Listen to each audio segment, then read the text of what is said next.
সরস্বতী পুজোর পরের দিন হচ্ছে শীতল ষষ্ঠী। এই শীতল ষষ্ঠীর দিনে সন্তানের মঙ্গল কামনার জন্য সন্তানের মায়েরা মা ষষ্ঠীর পুজো করেন, এবং মা ষষ্ঠীর পুজো করার সাথে সাথে তাদেরকে ওই দিন ঠান্ডা জিনিস খেতে হয়। তারা পান্তা ভাত, গোটা সেদ্ধ, কুলের অম্বল, দই আর সজনে ফুলের চচ্চড়ি ওরা খেয়ে থাকেন। এই তরকারিগুলো সব কিছু রান্নাই সরস্বতী পুজোর দিন করে রাখতে হয়। গোটা সেদ্ধ রান্নার কিছু নিয়ম থাকে, সেটা বিভিন্ন পারিবারিক নিয়ম অনুযায়ী গোটা সেদ্ধ রান্না করা হয়। আমার বাড়ির নিয়ম অনুযায়ী যা রান্না হয় সেটা আমি আজকে আপনাদের সাথে শেয়ার করতে চাই।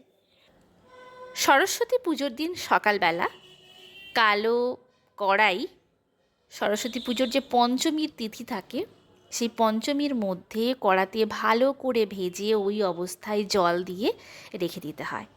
সন্ধ্যের সময় হাঁড়িতে অল্প জল দিয়ে ওটা জল যখন গরম হয়ে যাবে তখন ওই কড়াইগুলো ধুয়ে জলে দিয়ে দিতে হবে।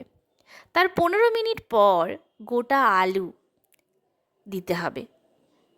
গোটা আলু দেওয়ার সাথে সাথে তাতে পুঁই ডাঁটাগুলো দিয়ে দিতে হয়।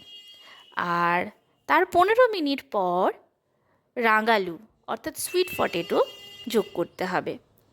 তারপর কিছুক্ষণ 5 মিনিট হয়ে যাওয়ার পর তাতে গোটা কড়াইশুঁটি, গোটা মানে গোটা, খোসা ছাড়ানো হবে না, সব কিছু গোটা সেদ্ধ মানে সব কিন্তু গোটা, খোসা টোসা কিছু ছাড়ানো নয়, গোটা কড়াইশুঁটি এবং শিম দিতে হয়। তারপর স্পিনাচ মানে পালং শাক দিতে হয়। পালং শাক একটা হচ্ছে উইথ রুট মানে মূল শুদ্ধ একটা দিতে হয়, আর বাকিগুলো কিন্তু কেটে দিতে পারেন, কিন্তু একটা হচ্ছে ওই উইথ দ্য রুট দিতে হবে, মানে মূল সমেত গোটা পালং শাক দিতে হয়। আর তার সাথে হচ্ছে ছাড়ানো কড়াইশুঁটি হাফ বাটি দিতে হয়। আর তারপর হচ্ছে তার 5 মিনিট পর বেগুনগুলো সব আস্তে আস্তে করে সাজিয়ে সুন্দর করে ঢাকা দিয়ে রেখে দিতে হয়। এই বেগুন দেওয়ার পর আধ ঘন্টা মিডিয়াম ফ্লেমে মানে হালকা আঁচে হাঁড়িটাকে বসিয়ে রাখতে হয়।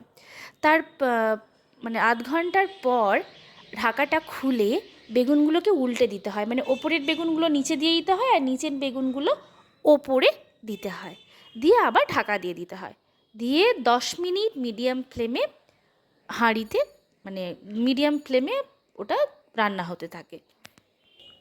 তারপর হাঁড়িটাকে নামিয়ে আনতে হয়, দিয়ে জিনিসগুলো আস্তে করে ঢালতে হয়, সব কিছু আলাদা আলাদা করে আস্তে করে কেয়ারফুললি তুলতে হয়, যাতে কোনো কিছু ভেঙে না যায়, বেগুন থেকে যেন বেগুনের ডাঁটিটা খুলে না যায়। সব কিছু ঢেলে নেওয়ার পর হাঁড়িটা যখন ফাঁকা হয়ে যায় তখন হাঁড়িটা আবার ওভেনে বসাতে হবে। তাতে পরিমাণ মতন তেল দিয়ে ওতে পরিমাণ মতন মৌরি আর গোটা শুকনো লঙ্কা ওতে ফোড়ন দিতে হবে, দিয়ে ওই আলু, বেগুন, রাঙালু, কড়াইশুঁটি, শিম, শাক যা যা ছিল ঢালা হয়েছিল সেগুলো আস্তে আস্তে করে ওর মধ্যে দিয়ে দিতে হবে, দিয়ে নুন দিয়ে দিতে হবে। নুন দেওয়ার পর ভালো করে ঝাঁকিয়ে মিশিয়ে নিতে হবে জিনিসগুলো, মানে যাতে নুন সব জায়গায় মিশে যায়, তখন মিশিয়ে নিতে হবে। তারপর জিনিসটা নামিয়ে নিতে হবে। এইভাবে গোটা সেদ্ধ আমাদের বাড়িতে রান্না করা হয়।